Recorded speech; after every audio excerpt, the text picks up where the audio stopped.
Welcome to this week's edition of the Monocle Banking Podcast, curated as always by Monocle Solutions. The world has converged on Baku, Azerbaijan for COP29. We're in week 2, and once again the stage is set for a high-stakes spectacle of ambition and compromise, or so it seems on the surface. But as the rhetoric flows freely in press briefings and plenary halls, deeper questions about the integrity and the effectiveness of this process demand attention. Why is the host nation, whose economy leans heavily on oil and gas, avoiding any meaningful discussion of fossil fuels? Why does the developed world continue to sidestep its financial promises while penalizing the global south for its own industrial history? And how much longer can we afford the illusion that these annual gatherings are delivering solutions rather than distractions? Well, joining me today to dissect this tangled web of climate finance, of carbon taxes and political posturing is David Buckham, CEO of Monocle and a sharp critic of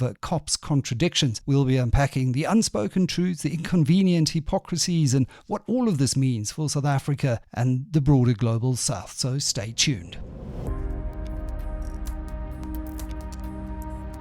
David, it's a great pleasure to have you back on the podcast this week. As tensions are rising during the second week of climate talks in Baku, I see our very own Forestry, Fisheries and Environment Minister Deon George is one of the team members that's been appointed to consult on the negotiations, as the global south are now pushing wealthy nations to commit to mobilizing $1.3 trillion by 2030. It's 3 times the $100 billion annual commitment made at COP16. Now, if we look at this, let's just unpack it from first principles here, because there does seem to be a great deal of posturing and hypocrisy on the surface. So as an opening comment, what is your take on the Conference of the Parties and what it's actually become in terms of this great circus of promises that are never met? Michael, thank you for having me on the show, and particularly in this week, the second week of COP29.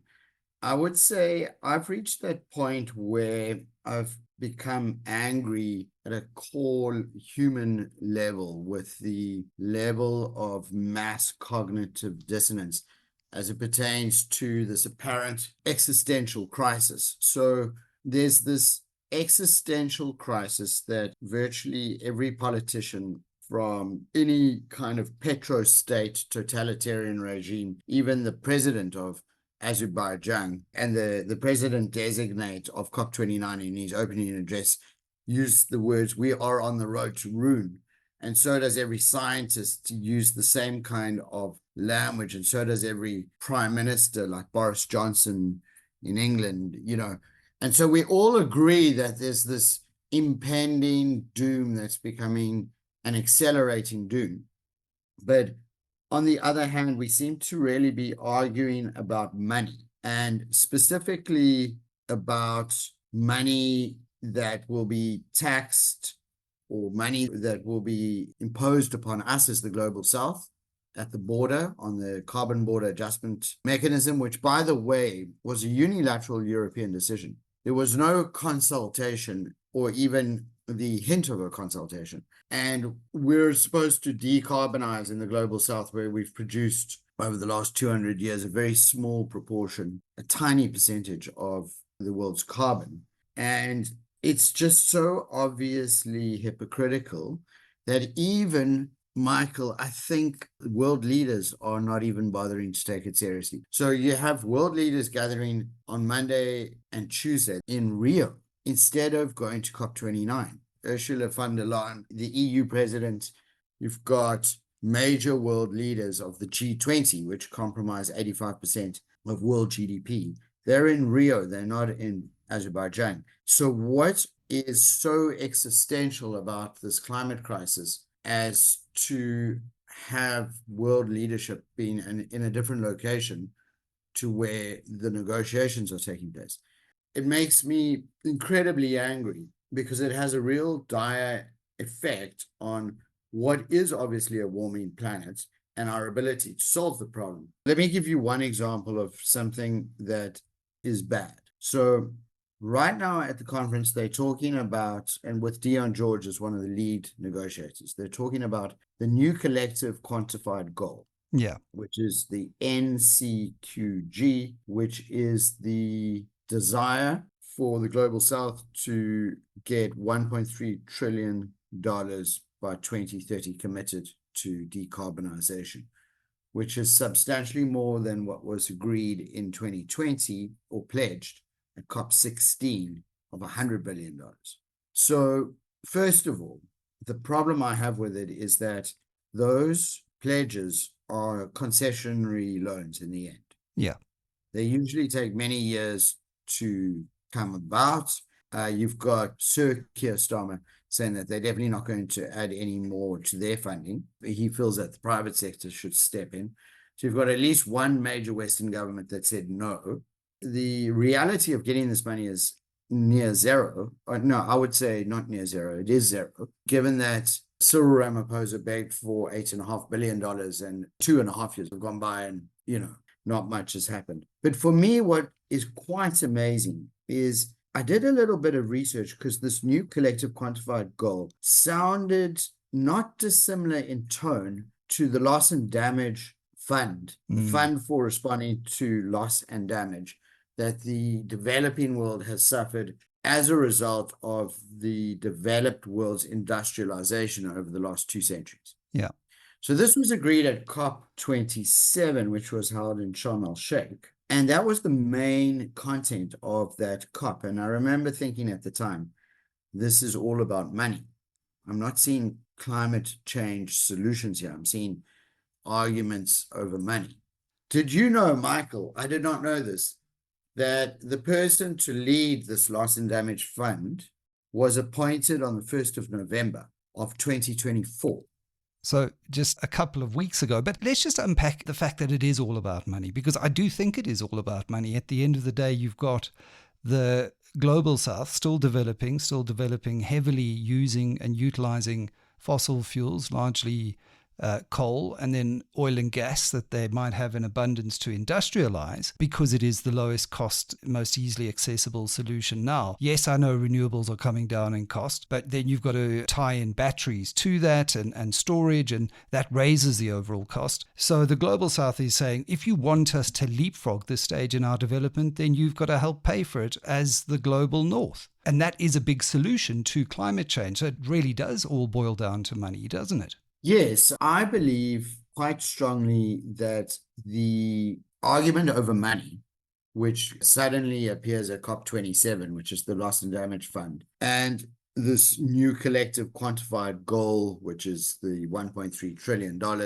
are actually distractions. And I think that the negotiators of these funds know that they're distractions. I think they're part of a system of distraction.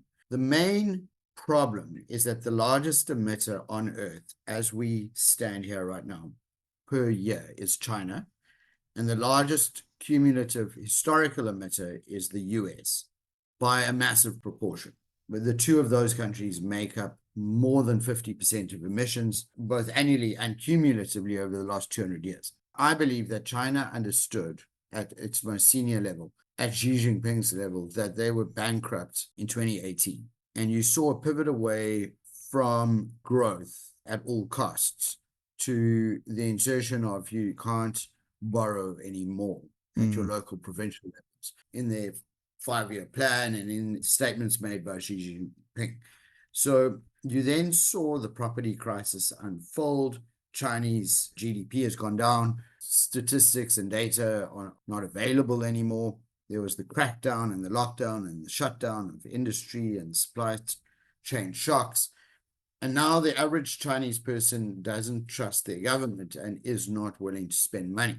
So retail is down, property values are down, savings are not down because people are not spending, but savings are stable. So China's plan was to use the climate change narrative to create and completely dominate the electric vehicle market, the battery market, grid power, which is where you can provide constant power and energy to industrial processes such as the smelting of aluminium. So one of the reasons that solar won't work, for example, for an aluminium smelter is where do you store the energy? So you need more batteries. China has completely dominated those supply chains in lithium, for example, and in various of these special metals. And they have been flooding the market with these products, these EVs. And America, under Biden and the Inflation Reduction Act, has put 100% tariff on those items, and Europe has tariffed them as well. But I believe that China has infiltrated the United Nations via African countries who get a vote that's equal to a large country. There's no difference between the vote from Senegal and the vote from the US in an organization where one vote counts. And I believe that to some extent, the argument that the global south needs to be rewarded a loss and damage fund is cynical and is a narrative that's projected probably by China. On that point, David, should China consider itself as part of the global south, given that it is one of the world's heaviest emitters, if not the heaviest emitter, given that it's the world's second largest economy now? Surely in this conversation, it should be on the other side of the table, saying, we will contribute to you, Mr. Global South. Yet we have Xi Jinping at the G20, his first statement in Rio, saying that China has always been a member of the Global South, a reliable, and I'm quoting here, long-term partner of developing countries and an activist and doer in support of global development, and doesn't seek to be a single player, but rather hopes that 100 flowers will blossom. And in the same statement said that it wants to help the Global South with extended version, more muscular version of its Belt and Road Initiative. It seems hypocrisy of the highest order for China to be playing both sides. Genius. He's a genius. I mean, on the one hand, you can be the largest carbon emitter in a world that fears for its own existence. People really believe that we're about to go up in flames. I notice people using this narrative about weather all the time as if they are scientifically able to make those statements, which they're not. But Xi Jinping is a member of the Global South so far as it suits him. To have China classified as a developing nation means that they don't have to meet the same targets that developed nations need to meet under the Paris Agreement of 2015. So this definition of China as a developing nation is possibly the greatest hypocrisy of them all. And I think it has led to various sort of unholy outcomes, which are that a previous oil minister of 20 years in a totalitarian petrostate becomes the president designate of COP29. The fact that COP29 removes any mention of fossil fuels. So just think about this. In 2015, Paris Agreement is signed by 193 or 195 countries. I can't remember the exact number, but it's in the 190s. Yeah. Which in and of itself makes me wonder how that is possible. And the reason that's possible is because it's non-binding. It's a meaningless agreement. It's intentions, so everyone signs it. They make promises to reduce carbon emissions so that the world doesn't warm up by more than 1.5 degrees. Now, that's 2015. It's now 2024, so 9 years later. And we're arguing about a new collective quantified goal at COP29 in a totalitarian petrostate, which generates 90% of its external income from oil and gas, and where the G20 refuses to make a single statement in so far as reducing fossil fuels are concerned. Whereas at COP28, they did all agree to reduce fossil fuels. They've now removed it from the COP29 agenda. So for me, I find it's beyond comprehension. Exactly. And, it was put forward that hosting COPs in these petrostates, because it's not the first petrostate to host a COP, could provide an opportunity to confront the fossil fuel dependency issue at source. But actually, it's just undermined its credibility.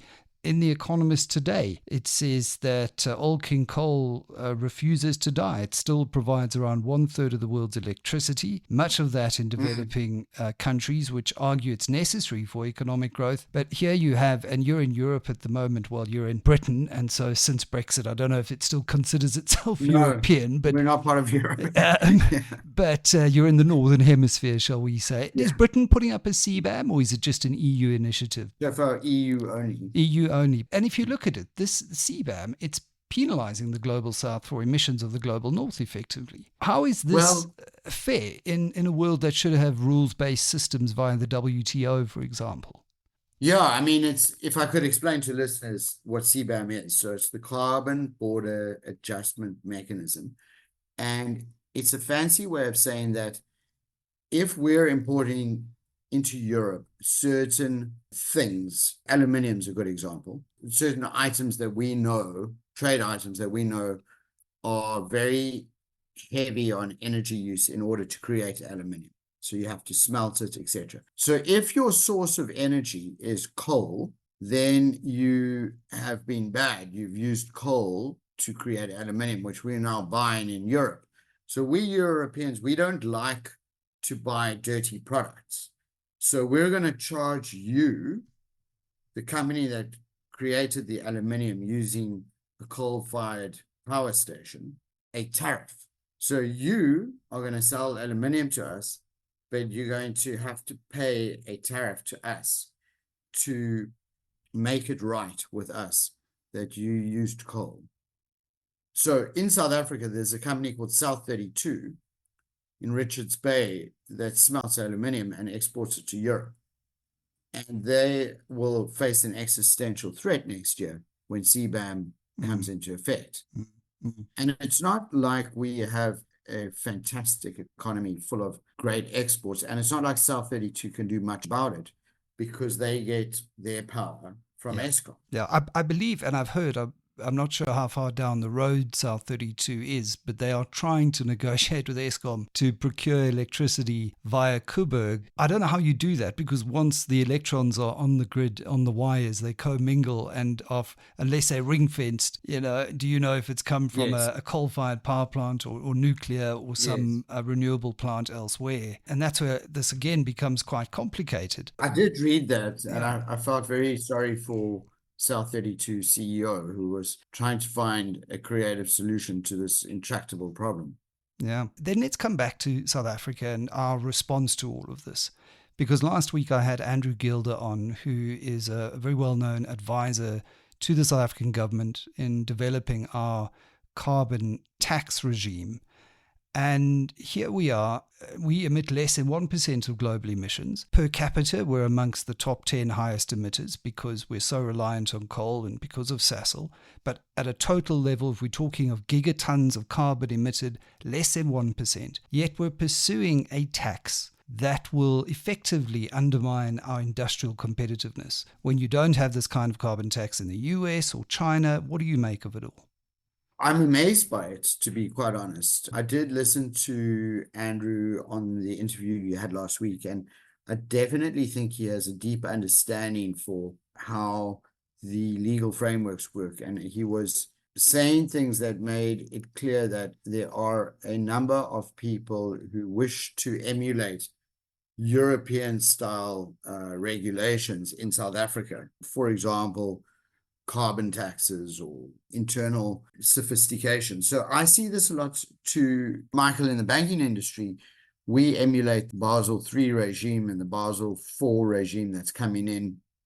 We are world leaders in banking regulation, implementing banking regulation. And I think it's one of those great ironies in the level of sophistication we have in our legal frameworks and in our implementation of those legal frameworks is amazing. But a good example of where we fail is the grey listing. So we have these legal frameworks, but we're unable to prosecute because we don't have an effective prosecutor, other than a few other small problems. That's the reason we've grey listed, because we don't prosecute in one sentence. So the problem that I have with imposing carbon taxes is it's completely unrealistic, and it feeds an industry, a cottage industry of bankers and lawyers and consultants like myself, who all advise government on things that are pie in the sky and are not realistic, what would really work for us, in my opinion, but I'm not an expert, would be 3 LNG ports spread around the coast of South Africa, being supplied by the gas reserve off Mozambique. It would cost $100 billion roughly, but it would be a permanent solution, and we could power all of Africa. All of SADC, or Southern Africa, could be powered that way, and we could pay it back pretty quickly, and we could solve many problems. But when we are arguing about the new collective quantified goal of a $1.3 trillion by 2030 number, which has not been supported by world leaders because they're in Rio and not in Baku, Azerbaijan, I've realized that we've reached a point where we are being deliberately distracted by nation states, or if we're not being distracted intentionally, then we are responsible ourselves for allowing ourselves to be so distracted. So what the kind of narrative that I would like to propagate is, how are we going to move away from coal in South Africa now? What are the things that are in our way? While safeguarding our economic stability. And I think that's the key. I think, we find agreement that we need to find a way to transition. And I think there's great disagreement about how we do so in a way that is realistic, pragmatic, and, mindful of our economic circumstances, record high unemployment and societal stability and all of those things. So in your opinion, how do we do that? With our reliance on coal, our limited access to climate finance, I don't see it coming. I sent you the numbers before this chat. 4% of it is effectively strings-free, punitive, concessional. Yeah. How do we do that? How, if you were advising the South African government to say, right, we've got to forge our own path, if we're going to be non-aligned and play with BRICS Plus as well, how do we do that in a world where CBAM is up? That's happening anyway, and our exporters are going to be penalized one way or another. This is what I would advise government. I would advise government to keep burning coal, to keep industry going, to continue to fix Eskom, and to remove all regulations pertaining to creating renewable energy, and to stop the Department of Trade and Industry using the Competition Commission to stop good projects and to allow private sector to go wild. I would say build wind farms, import from China the mechanics that we need, even take loans from China. Just make sure that you negotiate properly, not like Uganda, and find a way to carry on burning coal to support companies like South32, but at the same time, remove all the, for example, the bandwidth issue on cell phones, and all of these regulations that were put in place by people like Ibrahim Patel have stalled our economy for too long. We are in a very strong position. Bear in mind that we came out of the Zuma years with net positive growth, which is incredible. Think about how resilient this country is. Yeah. So I think going to the G20 meeting, asking for money is all fine, but it's a distraction. So what I would advise is to be less concerned with imposing self-harm on, for example, carbon tax, and be more concerned about allowing the private sector to go wild. One thing that we know about South Africa is that the private sector is powerful and strong and can raise capital itself. There are many, many business people who would love to start wind farms to sell power to the grid. We need to have a far more open relationship with Eskom and the grid and transmission. And we need to allow privateers to make power onto the grid in small numbers, large numbers, all across the spectrum of size. So, for example, every single person in Joburg who's installed a solar system might have at some point topped up their batteries and has excess power. That could go onto the grid. The technology for that is not impossible to manage. People building wind farms in the Karoo, people building solar units in the Karoo, powering entire towns. We could probably solve a portion of our energy problems quite quickly in that way. Yeah. And then a long-term goal would be, in my opinion, it would be either nuclear or LNG. The world treats gas differently to the way it treats oil and coal. It's not obvious to me that they are very different in terms of their carbon equivalents, but I do see the long-term use of gas as being a viable, realizable solution for energy needs in a very young African continent, which can take place simultaneously with us using less carbon over a protracted period of time. The risk here, and you're in London as we're recording this podcast at Risk Minds, where you presented on regulatory overreach. And do you see a trend of sort of counterintuitive regulation as part of a larger systemic issue in governance where the optics around COP and the political imperatives override sound policy making? And how can governments and citizens and banks and all of us push back against this and demand better? Because it seems we're having more regulatory overreach, which is stifling that innovation at the very moment in humanity's history that we need to unleash the private sector to innovate our way out of this crisis. Yes, Michael, I completely agree. So yesterday was the preliminary session for Risk Minds, and I spoke about some of the counterintuitive rules that are implemented and that we implement around the world in Basel.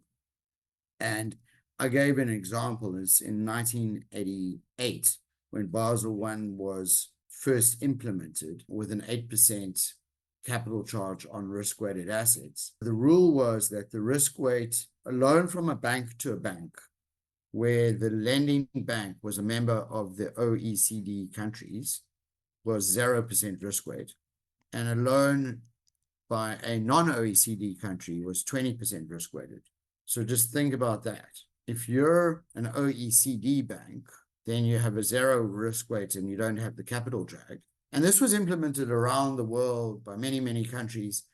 And it looks and feels a lot like CBAM. So this is what I was speaking about. Yeah. I met a regulator. It was so interesting after the speech from the ECB. I'm not allowed to say we have Chatham House rules at this conference, but I'm not allowed to say more than that.